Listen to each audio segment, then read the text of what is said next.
বাবা, অনেক বেলা হয়ে যাচ্ছে, মক্তবে যাও।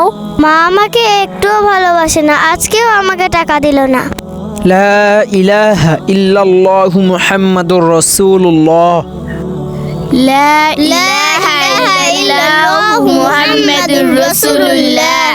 আচ্ছা, তোমাদেরকে একটা প্রশ্ন করি, তোমাদের মধ্যে জান্নাতের মাটি আনতে পারবে কে? হুজুর, আমি পারবো। কি বলো, সত্যি তুমি পারবে? আচ্ছা, তাহলে কালকে নিয়ে এসো তো। আচ্ছা বাচ্চারা, আজকে তাহলে ছুটি।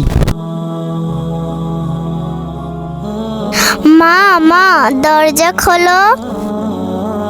মা, তোমার পায়ের নিচের মাটি আজকে লাগবে। কি করবা বাবা?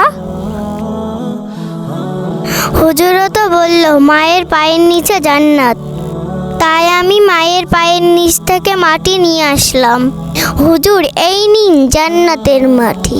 তুমি এই মাটি কই পাইছো? আমি এই মাটি আমার মায়ের পায়ের নিচ থেকে আনছি।